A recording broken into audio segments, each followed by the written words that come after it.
I came from the mud. There's dirt on my hands. Olha, vou falar para vocês que eu tava quase não querendo aparecer mais, porque eu sei que agora é a última vez. Então, que tristeza, gente, ter que se despedir de vocês, mas pelo menos a gente vai se despedir de um jeito muito bom. Agora a gente vai ter a palestra de um cara incrível. Não sei se você já viu o filme O Lobo de Wall Street. É um filme incrível, se você não viu, veja. Se você já viu, veja de novo, porque vale a pena. Com o maravilhoso Leonardo DiCaprio. No filme, ele interpreta o Jordan Belfort. E a gente vai, inclusive agora, ouvir o próprio Jordan Belfort. Só para você ter noção, ele é ex-corretor da Bolsa de Valores dos Estados Unidos, construiu uma das organizações de vendas mais dinâmicas e controversas da história de Wall Street, empregou mais de 1.000 corretores, levantou mais de $1,5 bilhão, gerou mais de 30 milhões em empresas construídas do zero, ou seja, o cara tem um currículo absurdo e vai encerrar, infelizmente, o nosso Cognition Unicino. Só que, tem um recado para você. Eu sei que tem muita gente preocupada, porque por causa de um erro no sistema, de um probleminha no sistema, você não está ali com a sua palestra contabilizada, você tem que ver 12 palestras para conseguir o teu certificado, mas fiquem tranquilos que vai dar tudo certo. Outra coisa, vocês acham que vão se livrar de mim, mas não. Depois da palestra do Jordan Belfort, eu tenho uma surpresa, um presente para você que está aqui com a gente, porque a gente quer encerrar isso do melhor jeito possível, né? Então vamos começar logo a palestra com ele e aí na volta vocês me esperem, que eu tenho uma coisa muito legal para contar, tá bom? Então vamos lá. Hey, Jordan Belfort here, the real wolf of Wall Street. I am in Porto Alegre, Brazil, great place, at the Unicinos University here. And the event is named Cognition. And I'm here to really give you an introduction to mastering the art of sales, influence, and persuasion. Or to put it more directly, really, how do you close the deal? At the end of the day, when it comes to making money, building a career at anything, at some point, you're either gonna have to negotiate effectively, convince, persuade someone, and basically close the deal. How do you essentially get someone to see things your way? How do you get someone to say yes, right? Now, I think one of the biggest mistakes that I see around the world is that there's, I guess, two types of people. There's those that consider themselves salespeople, and then those that consider themselves as civilians. They're not in sales. But the truth is that everybody is in sales in one form or another.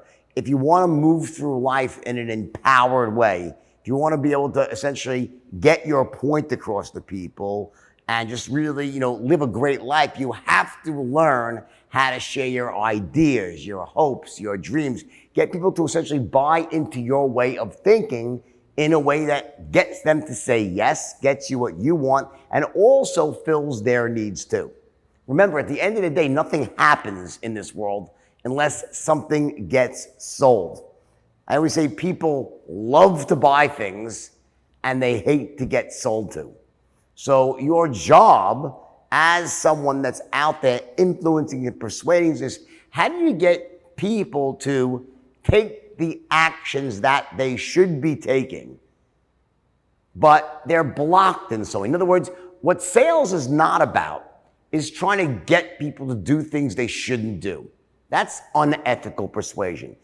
Ethical persuasion is about getting people to make decisions that they should, in fact, be making. They're in their best interest, and they're somehow blocked in some way. They can't get themselves to the point where they're certain enough to say yes. And that word, you're going to hear me, I'm going to write this word down here. The word is certainty.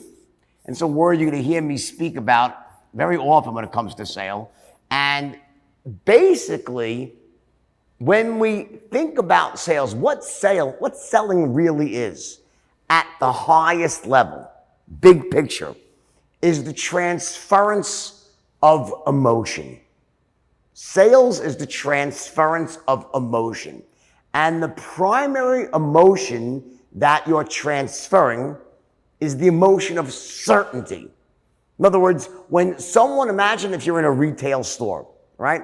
And you're selling someone a piece of furniture, right? And someone walks into that store and they're potentially a buyer of a certain piece of furniture. And they happen to look at it and they lay eyes on a beautiful desk or a chair or a bedroom set, right? Just making this up as I go along, right? It could be any product, any good, any service, right? So as soon as they lay eyes on that service, they get a sense of, just imagine like on a scale of 1 to 10, right? With 10 being the absolute best, the greatest thing. It's, oh my God, I love that piece of furniture. It's beautiful. It's a great price. It's going to look wonderful in my house.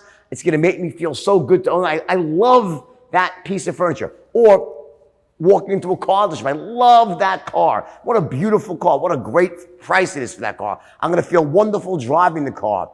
It's the best value for the money, right? So if someone walks into a car dealership and they lay eyes on the car and they absolutely love it, that would be the equivalent of them being at a 10 on the scale of certainty for the product.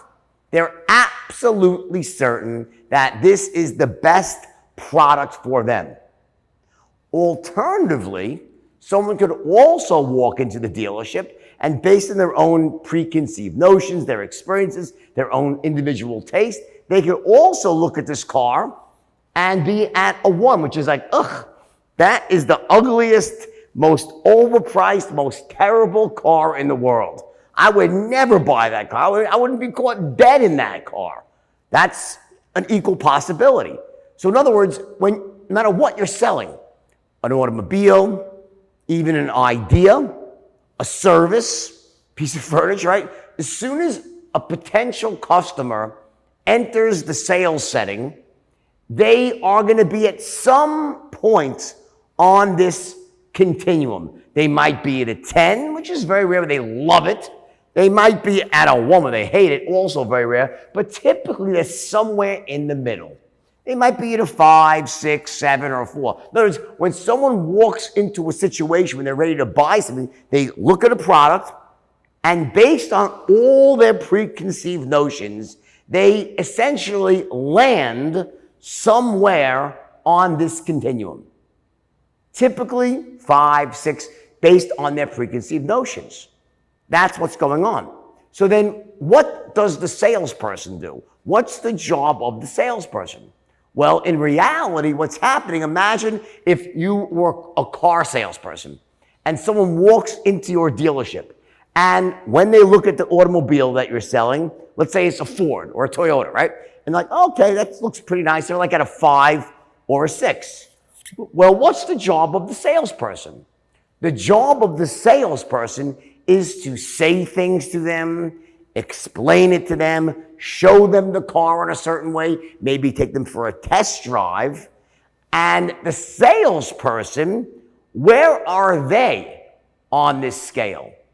Where is the salesperson? Well, the salesperson, they better be at a 10.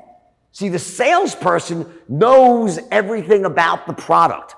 They know how great it is. They know it's the best product in the class of products. They know it's going to help the person. They know all the features and benefits of this particular product, right? So what the salesperson is doing essentially, the salesperson is absolutely positively certain that this car is the best car for the customer.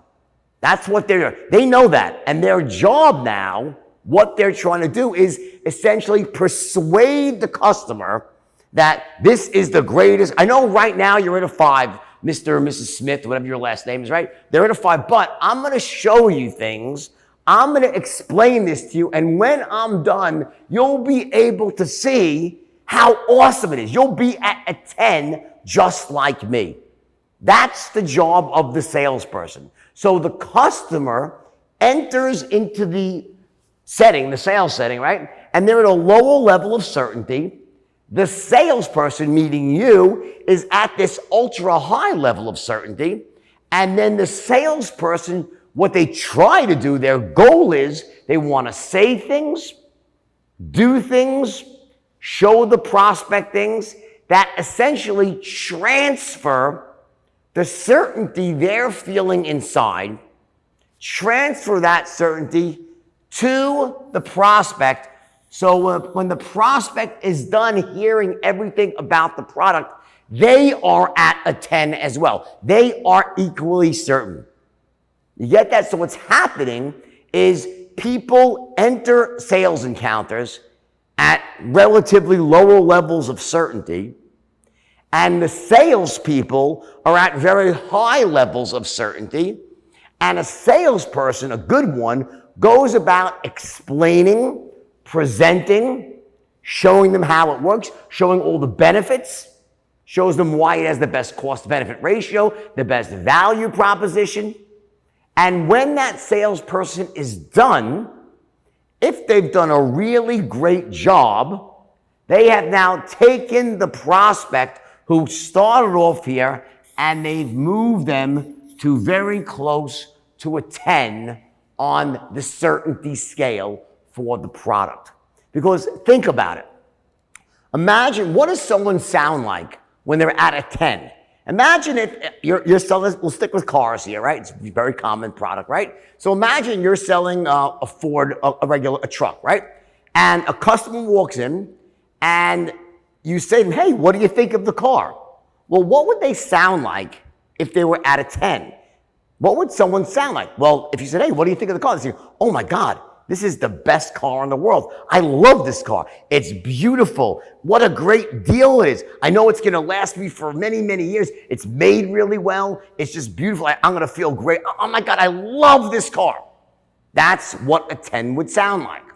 What would a 1 sound like? If you said, what do you think of this car? They'd say, ugh, this is the worst car in the world. I would never buy this car. It's disgusting. It's gross. It's overpriced. I wouldn't be caught dead in this car. That's what a 1 sounds like, right? Question. When you ask someone to actually buy the car, you're the salesperson, and now you ask them for the order. Where do you want them on this certainty scale? What's better for you? Do you want them at a 1 or as close to a 10 as possible? The answer is obvious. You want them to be as close to a 10 as possible. So that's the first thing you need to understand. As a salesperson, what are you doing? It's really simple. What you're doing is you're saying things to people, you're making presentations to them, you're explaining things about a certain product, a certain good, a certain service, and the reason you're saying these things to them in a certain way is every word out of your mouth, every action you take is specifically designed to increase their level of certainty, to get them to as close to a 10 as possible. That's the job of a salesperson. So that's why I start off by saying, I said sales is the transference of emotion. The transference of emotion. And the emotion that you're transferring is the emotion of certainty. If you get the prospect really, really certain about the product, question, will they buy? So let's say when you're done making your presentation, let's say you've done an incredible job with the product and you've actually got the prospect to a very high level of certainty. Will they buy from you? Yes or no? Well, many of you are probably saying, yeah, well, I guess if I get the person to an absolute 10, they love the product and they think it's the best deal out there, I guess they'll buy, right? I've asked this question all over the world in rooms in Brazil, in South America, all over South Africa, in Australia, Asia, all over the world. And typically people say, yeah, well, if I get them to a 10, they're likely to buy. But the answer is not actually yes. It's not yes, and it's not no. The answer is maybe, as in maybe they will buy, or maybe they won't. And let me tell you why that's the case. Because when we're talking about selling and transferring emotion, and the emotion being certainty, so a salesperson transfers certainty, the first thing that we think about is always what? The product. that a salesperson sells products. So if you're a car salesperson, your job is to transfer certainty about a particular type of car. If you're selling software for a computer company, right? A software company, right? You're explaining the features and benefits of a certain software package or a platform, whatever it might be, and you're trying to create massive certainty about that particular product, that online product. If you're selling a service, whether you're a plumber or an electrician or a home builder, you're transferring certainty about that service you're providing, right? That's the job of a salesperson. But here's the problem with that. It's actually a bit more complicated because your goal, your job, is transferring certainty. So let's say you do that. Let's say you transfer, let's go down to a software package. You're trying to sell software to a company. And let's say that after you're done explaining all the features and benefits of your product, they're at a 10. They say, wow, that's the best software program. That's the best package I've seen out there. That's going to really work.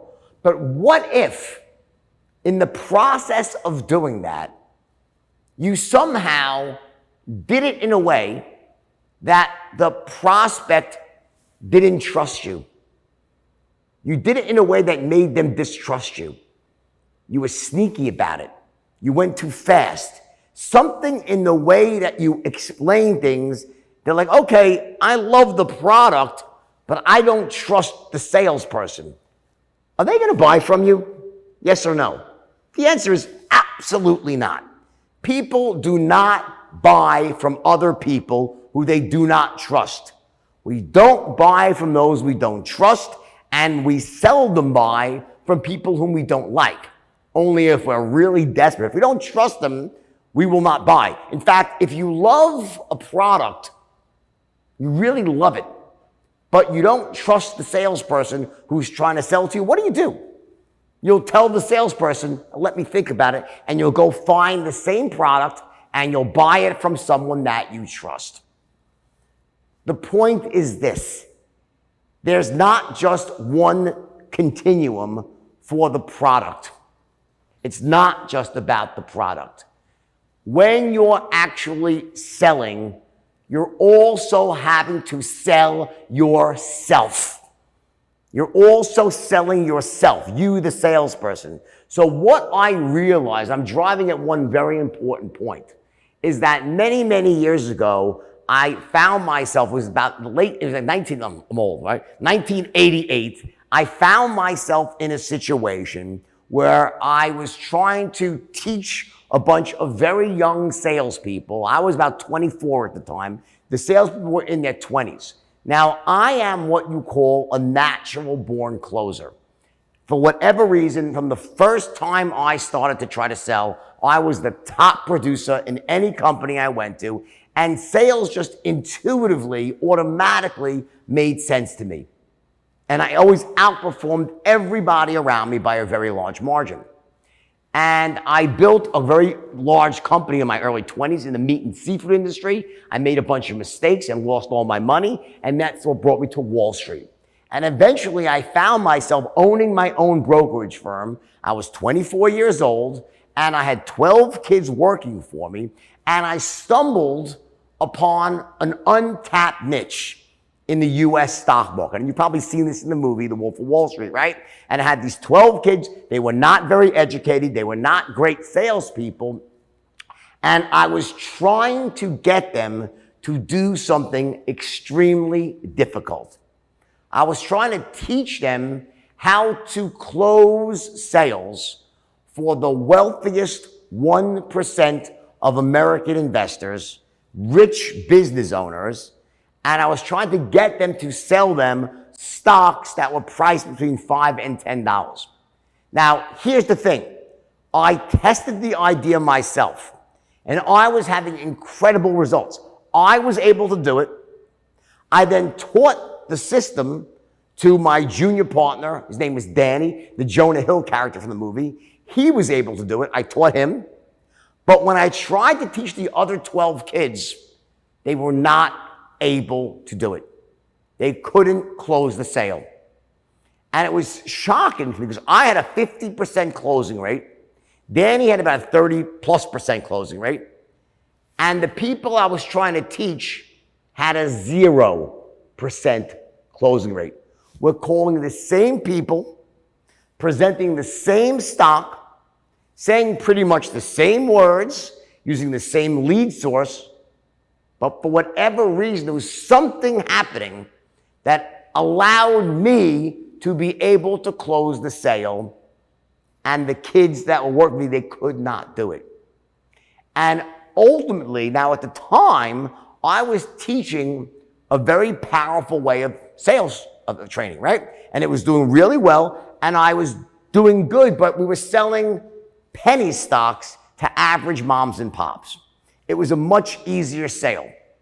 When I switched to now trying to have these same kids who were succeeding at selling penny stocks to average moms and pops, I tried to teach them now how to do this with rich people.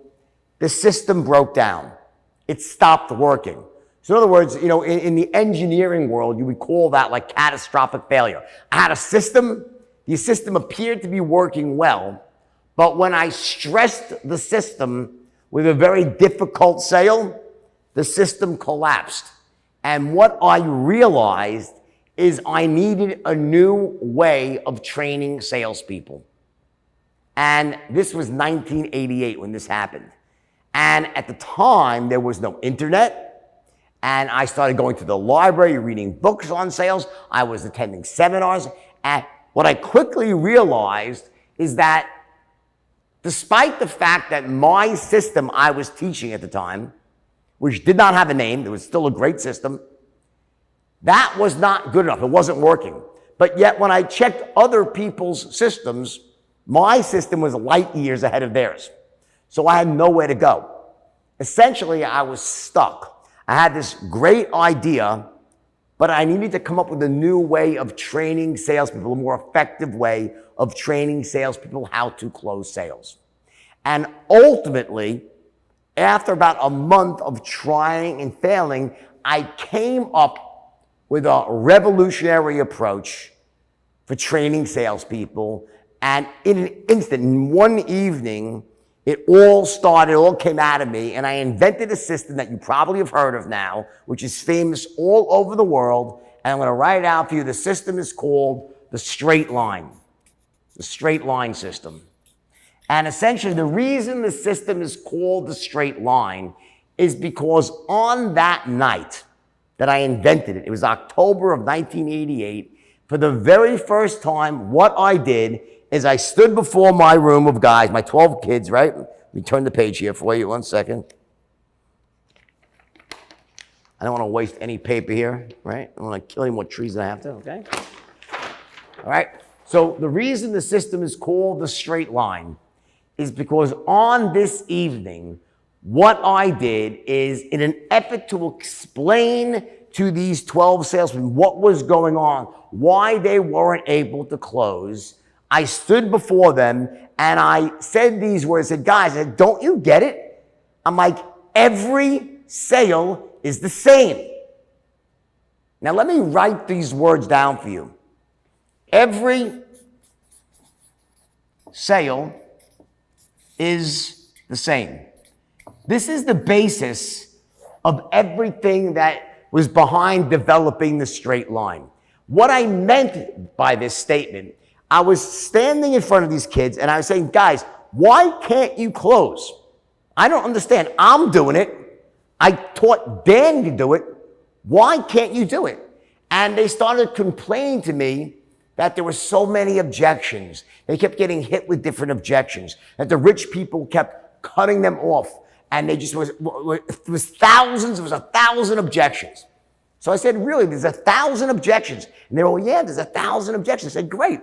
Let's write all 1,000 objections down. And I actually made them go through each individual objection. I said, come on, guys, yell them out. Give me one by one. Some kid says, let me think about it. I said, great, let me think about it. And I wrote that down on the board. I said, what else? Someone else yells, they want to call back. I said, great, call back. I wrote that in the board. I said, what's next? Bad time of year. I said, great. I wrote that on the board. What else? They want to speak to their wife. I said, great. I wrote wife on the board. It's 4 on the board. I said, guys, that's 4. We have 996 to go. Come on, keep going. And on they went, and on they went. They kept listing objection after objection after objection. And at the end of the day, when they had exhausted everything they could think of, every possible objection, there were only, I'll tell you the number, ready? 14. There were only 14 objections on the board, not 1,000. In other words, despite what they had thought to be true, there was only 14 objections they were hearing, not 1,000. And in fact, half of these objections, half of them were repeats of 2 objections. They were saying, I want to speak to someone else, like my wife, my lawyer, my accountant, my broker, the tooth fairy, Santa Claus, or bad time of year, as in, it's the wrong time. It's Christmas time. It's tax time. It's back to school time. It's Groundhog's Day. It's leap. You get it? So half of these 14 were basically repeats of 2 objections. So it was really only about 7 objections. And in that moment, something hit me. And I looked at these kids and you guys are unbelievable. I said, you're whining about all of these objections, yet there's only 14. Half of them are repeats of 2. But guys, even those don't matter. Even those don't matter. And that's when I said these. I said, guys, don't you get it? I said, every sale is the same. Every sale's the same. And when I said those words, the 12 salespeople looked at me. They're like, what do you mean? I could see by their faces. They're like, what do you mean every sale's the same? Every sale's not the same. Every sale is different. People say different things. People have different needs. People have different values. People have different experiences. People have different pain points. How could every sale possibly be the same? And while all of that is true, people do have different needs. People do have different values, different pain points. People do have different experiences they bring into a sale.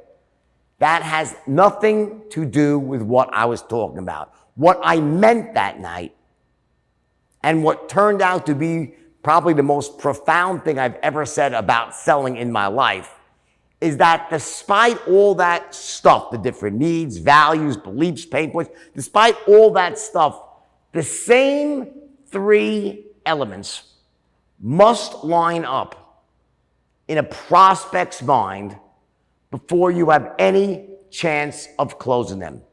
There are 3 things, 3 core elements that must line up in someone's mind before you can close, before they will say yes. And if even one of those is missing, you basically have no shot of closing them at all. So let me repeat that. The reason that every sale is the same is that despite, no matter what you're selling, it could be an intangible product like an idea. It could be a tangible product like an automobile or a home. It could be offline, online, high ticket, low ticket. It doesn't matter what you're selling, who you're selling it to, or whether you're selling it in person or over the phone or through Zoom. The same 3 things must line up in the prospect's mind, meaning the prospect needs to be thinking 3 things before they will say yes. And those 3 things, I came to call them and you ready what it is? They are called the 3 10s. And what are the 10s? Now we're back to that certainty scale. So what a 10 is, it's that line I drew, right?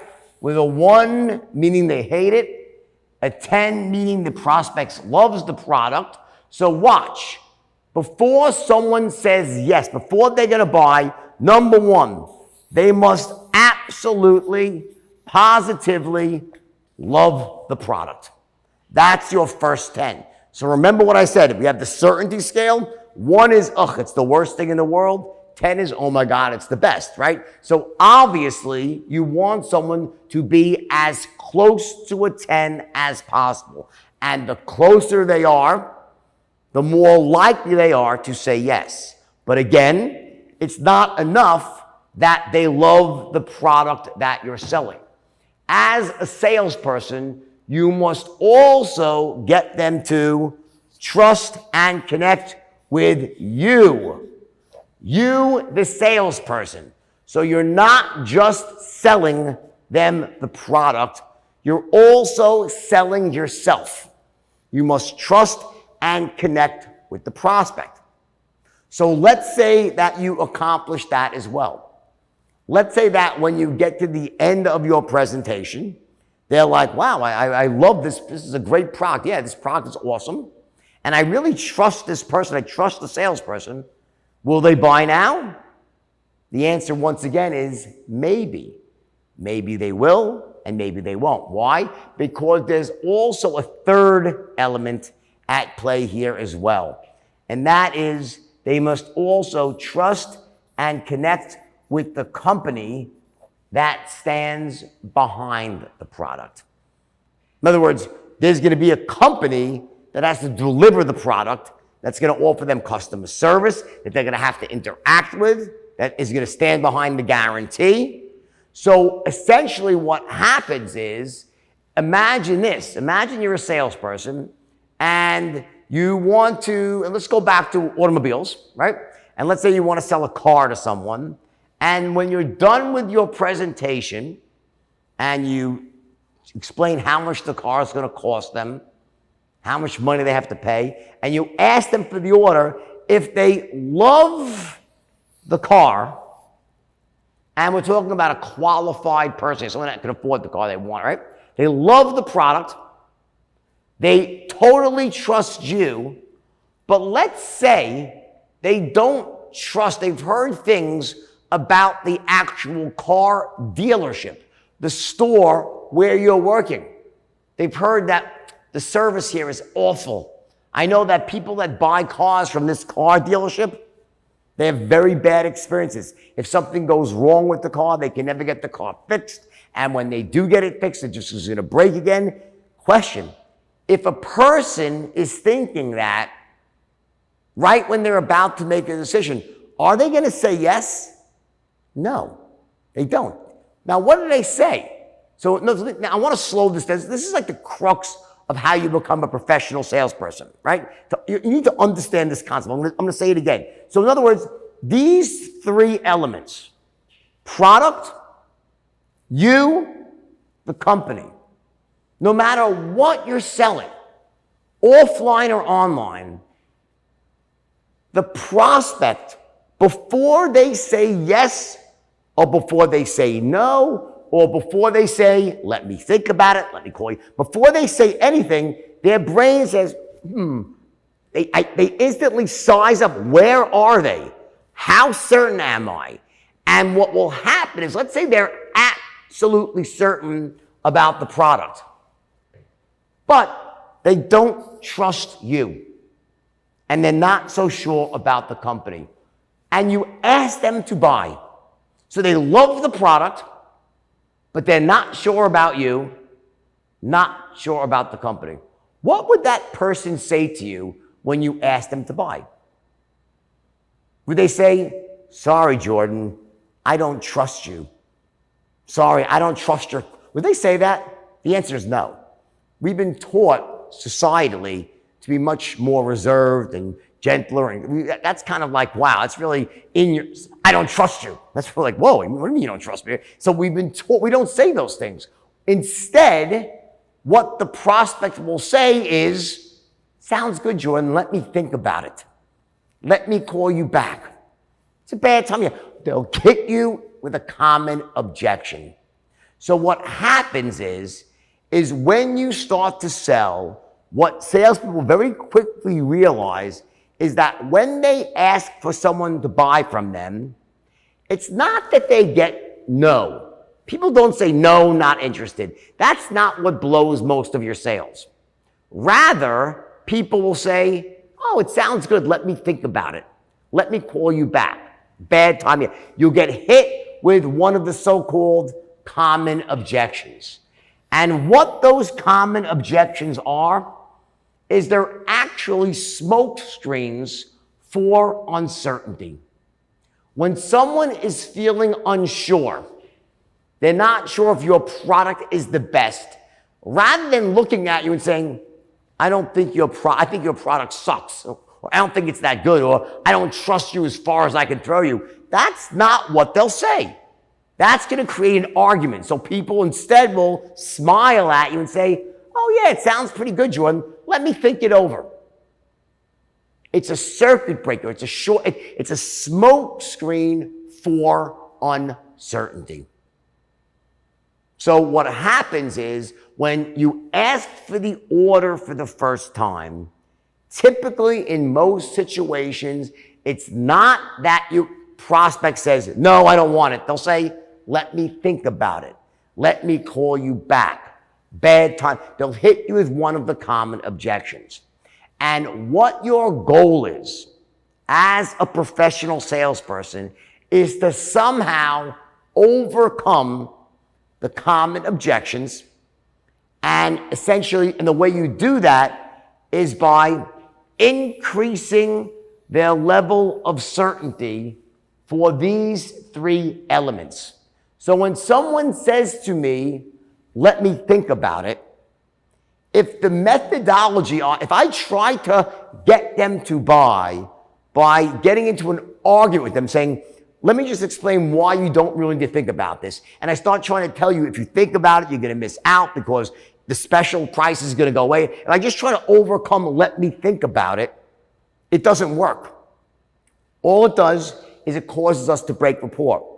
If someone says, let me call you back, and I try to address, well, here's why callbacks don't work. You're busy, I'm busy. We'll be like two ships passing in the night. If I just focus on the objection itself, I won't get anywhere, because all it will do is if I answer that one objection, they'll simply hop to another objection. They'll just switch from let me call you back to it's not the right time right now. They'll just hop from objection to objection. We call that objection hopping. Because what's actually happening is that they're uncertain about one of these three elements. That's what's triggering the objection. So the only way to actually get them to buy is not so much to answer the objection, it's to use that objection as an opportunity to actually go back and build more certainty for these three elements. We actually are going to have to go back and explain more things, say more things, show them things, explain to them why, in fact, our product is the best, why you are trustworthy, and I'll tell you more about my company as well. We're educating the customer and making them much more certain. And if we make them certain enough, eventually they will buy from us. That's what you're doing as a salesperson. So let me put it a different way. This is the most critical thing of all. Just remember this. As a professional salesperson, what you're not doing, see this word no? I don't know what it's like in Brazil, but we have to say, between men and women, no means no, right? When a girl says no, it means no, right? When a prospect means no in selling, you know what it means? It means no. The word no, when someone says no, it means no, I'm not interested. I don't want it. Leave me alone. I'm not interested. As a professional salesperson, your job, what you're doing is you are not taking these people. You're not taking those people and trying to somehow, by some clever means, get them interested in what you have and get them to buy. That's not what you're doing.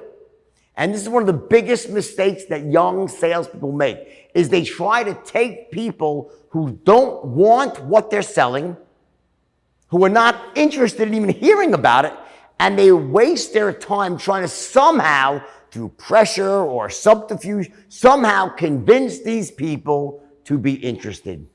That is a complete and utter waste of time. That is not what a professional salesperson does. Rather, what they do, you don't take no and turn it into a yes. Here's what you do. Here are all the things that you do as a salesperson. Ready? Watch. I don't want to waste paper here. Someone says to you, let me think about it.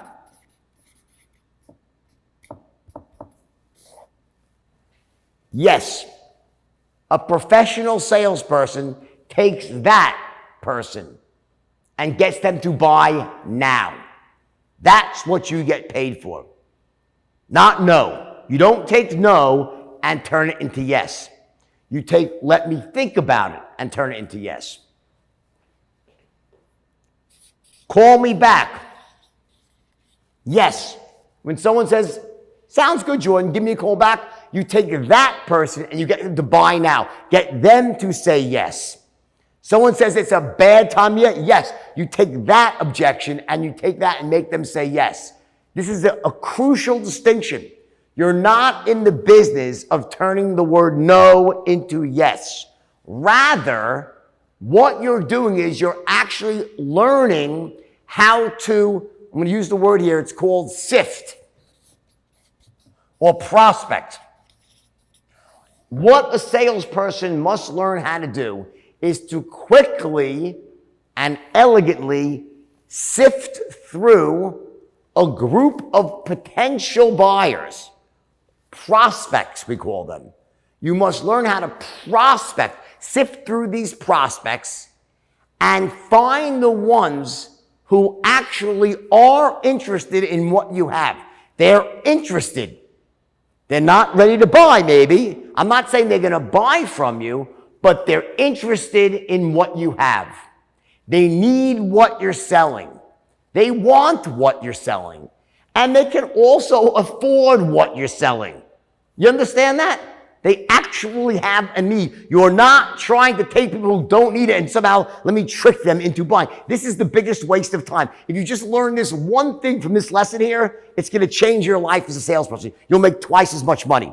Because the amount of time that salespeople waste trying to turn uninterested people into interested people, it's honestly the biggest waste. And also, at the end of the day, you'll say, wow, how come I didn't close any sales? You know why? Because you're speaking to the wrong people. If you spend all day long with people who don't want what you have, you know what you're going to be? Wasting your time. And you'll start saying, maybe I'm not a very good salesperson. No, I couldn't have closed those people. There's me, Jordan, you put me in front of 10 people who don't want what I have, I can't close them.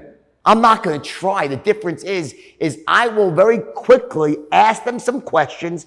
I'll realize, they don't really want what I have. Next, I'll find 10 more. So while you're busy trying to convince these people who don't want what you have, what am I doing? I'm on to the next 10, and the next 10, and the next 10. And when I find someone who actually is interested, that's when I go to work. Then I do my thing, and I use my system called the straight line. So when I have someone that needs what I'm selling, they're interested in hearing about it, I will then use the straight line system to make them massively certain. So when I'm done, they're like, wow, that's the best. Wow, that product is the best. Yeah. And Jordan, oh my God, he's the great one, a nice guy. I can trust him. And what a great company. I'm going to get them incredibly certain about all three of those elements, those 3 10s, and then they'll buy from me. So the first step, there's a great scene at the end of the movie, right? What does it say? Sell me this pen. Sell me this pen. And Leo goes from person to person to person and says, sell me this pen. And what do they say? Because they're not professionals. They're not trained yet. They're like, this is a good pen. This pen is the best pen out there. This pen will write upside down. This pen never runs out. This is it's ridiculous. So what would you really say? Think about this. If someone said, sell me this pen, what would you do? How would you sell someone a pen? Well, remember, what are we doing? A salesperson, the first thing a salesperson must do, you're a sifter. I want to only be trying to sell to people who need what I want, who are interested. So the first question I would ask is, so tell me, how long have you been in the market for a pen? I'll ask them a question. How long have you been looking to buy a pen? Now, imagine they say to me, oh, I'm not looking to buy a pen. I don't want a pen. I'm like, great, have a nice day. I don't sell to people who don't want what I have. Next. That's what a real salesperson does. So if someone says, here, sell me this pen, and they want me to do it, and they want to sharpshoot me, say, well, I don't want a pen. I'm like, great, have a nice day. Next. And they're like, wow, he really is a salesperson. You don't try to sell to people who don't want what you're selling. That's rule number one. Rule number two is that when you enter a sales encounter, and this is your second major takeaway right now, when you enter a sales encounter, here's the ticket. The reason that every sale is the same, you have those three elements, right, that have to line up. But that's only part of it. The reason that every sale is the same is because I make it the same, and I'm going to show you how to make it the same. You must make every sale the same, because what you're going to do is you're going to learn how to take immediate control of the conversation. Let me explain what I mean. So watch, there are these, I'll turn the page one more time. I hate to waste all this paper, but let's waste a little bit more paper, okay? Watch. So imagine you have these three elements. What are they? They must love the product. Product, right? They must trust you. And they must trust the company. There's three elements, right? Okay, all three of those must be lined up. So in some moment in the conversation, at some point, when the salesperson is thinking about whether they should buy or not, you ask them for the order. And in that moment, if those three things are all lined up, they'll probably say yes. Question: which one should you line up first? Which one should you try to line up second? In what order should you do it? Does this come first? There's an order. So it's not just that there's three, there's also an order in which to do this. So what happens is this. Imagine if you're in control, you're dictating the flow of the encounter. It allows you say, you know what? I'm in charge. I'm in control. I'm going to line up these elements in the same way every time.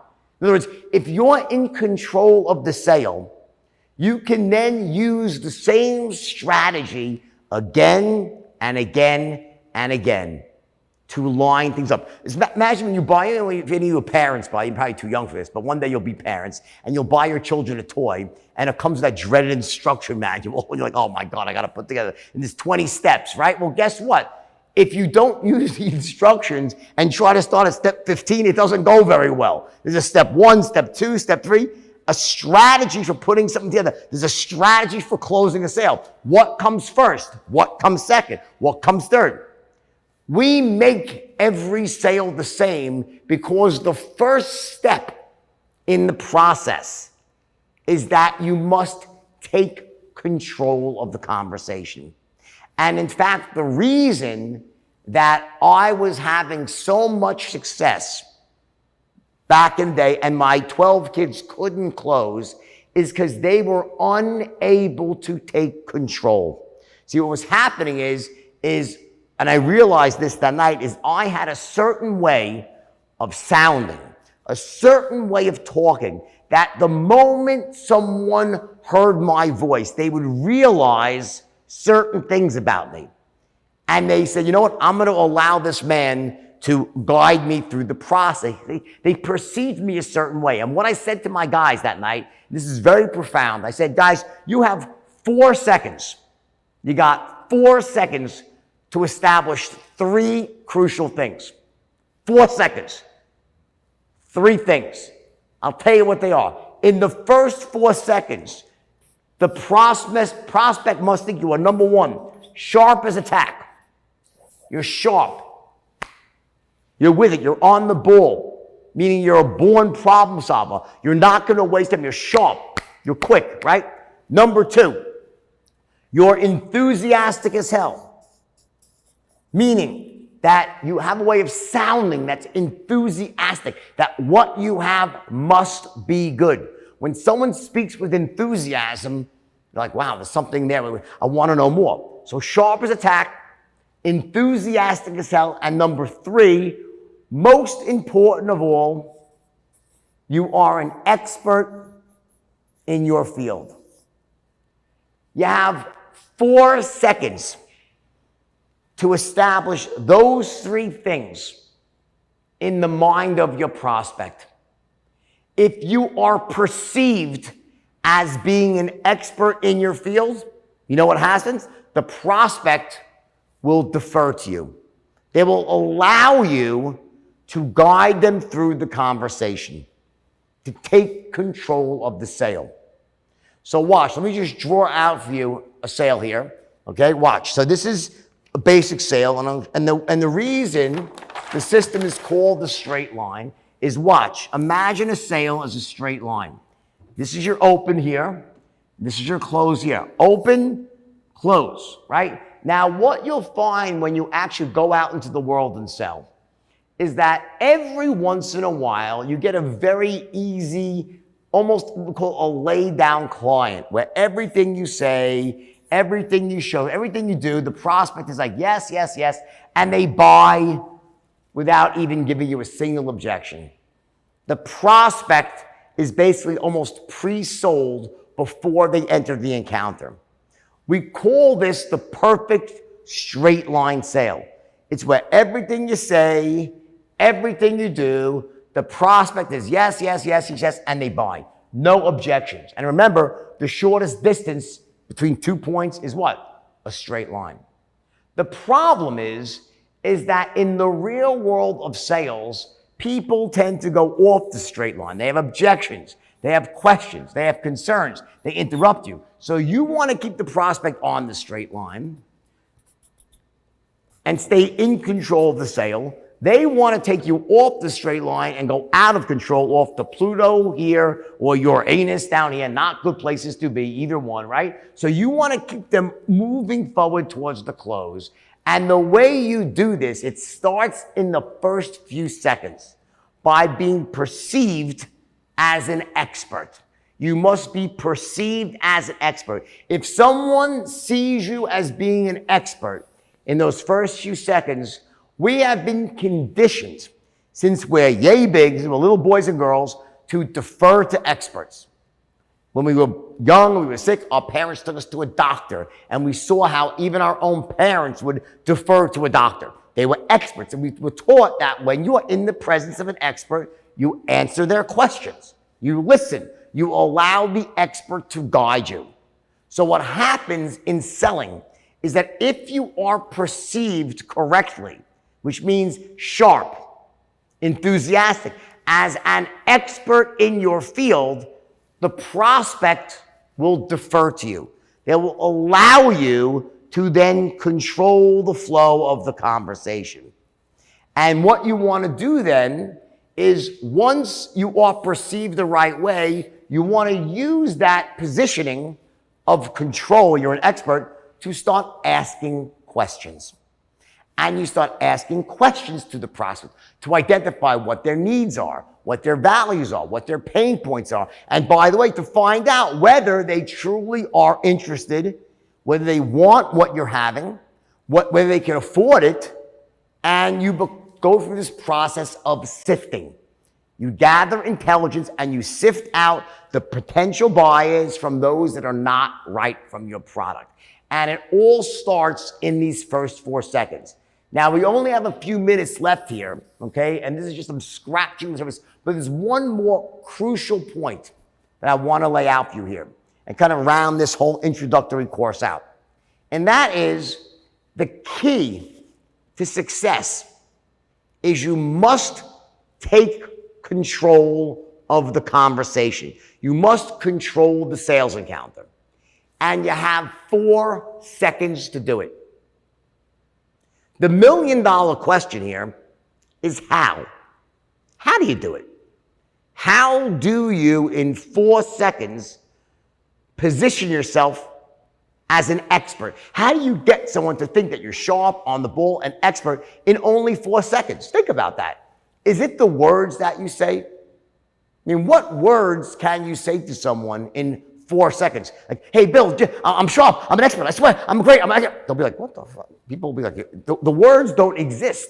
There's really nothing that you can say to someone in 4 seconds that would make them think that you're an expert. The way we do that is not through the words that we say. In fact, the way that we do that is through what's called unconscious communication, which is our tonality and our body language.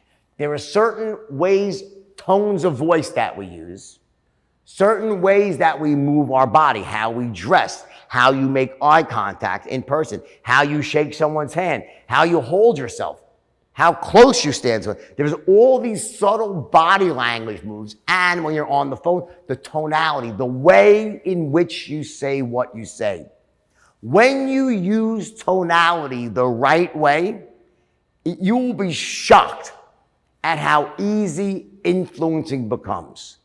So what we do with the straight line system, and what the straight line system really is, the straight line system is a step-by-step formula that allows you to immediately take control of the conversation. It then shows you what questions to ask, how you identify the buyers, the potential buyers from those that are wrong for your product. You want to eliminate the people that are wrong and then continue to present to the ones who potentially will buy. And it shows you very quickly how to transfer the certainty that you feel inside of you. How do you take the knowledge that you have about the product you're selling, about yourself, meaning that you are trustworthy? How do you, whether it's in person or on the phone, how do you, in a sales setting, transfer massive certainty for all 3 of those 10s, all those 3 elements, to another human being in a way that makes them trust you, have confidence in you, and allows you to get paid massive sums of money? So when we talk about ethical persuasion, what we're talking about is using the straight line system as a communication strategy to help you communicate the value of what you have to offer, the value that you personally will provide as a salesperson, the value the company has that will sell the product as well, how to communicate that to someone else in real time in a way that makes them connect with you, trust you, so when you ask them for the order, they say, yes, let's do it. That's what the straight line does.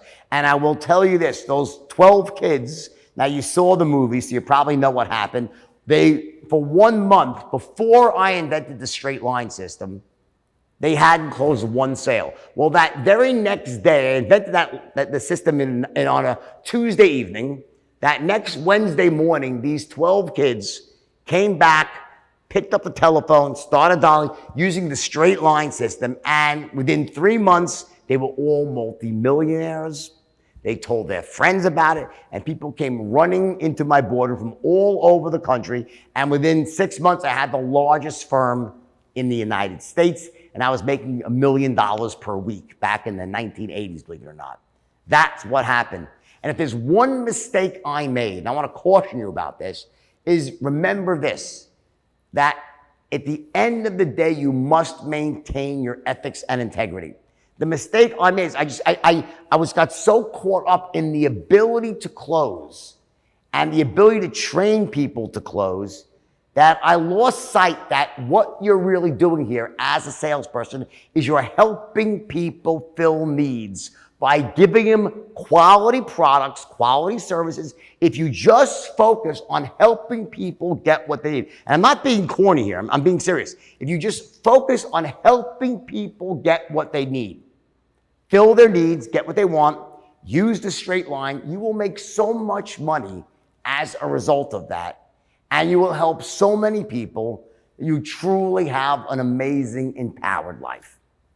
That's what the straight line system is all about. So I want you to think of this as not just as a vehicle to make as much money as you can. Yes, you make a lot of money using the straight line.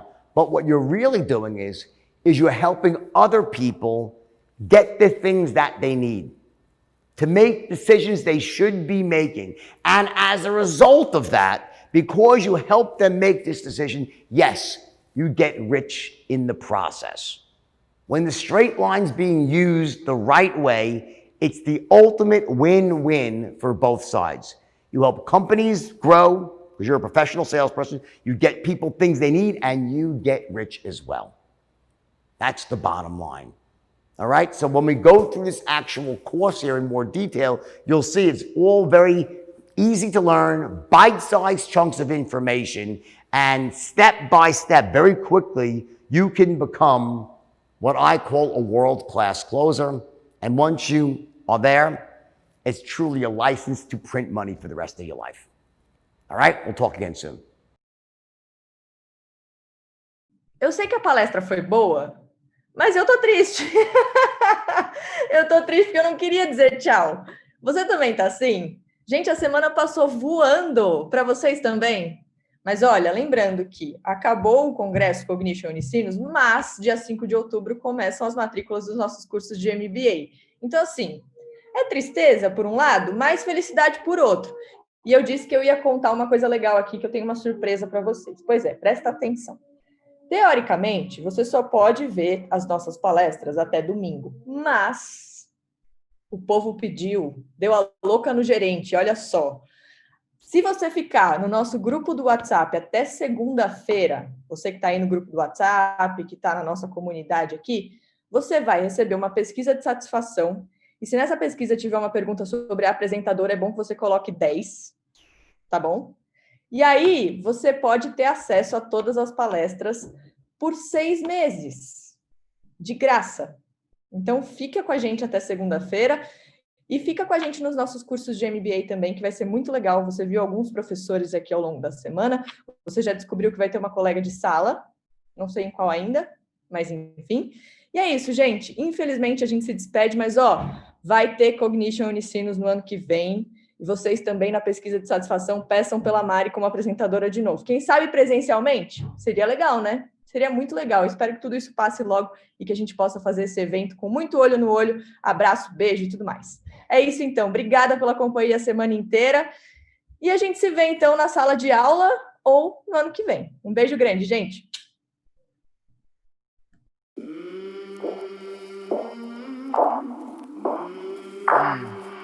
I came from the mud. There's dirt on my hands. Strong like a tree. There's roots where I stand. Oh, I've been running from the law.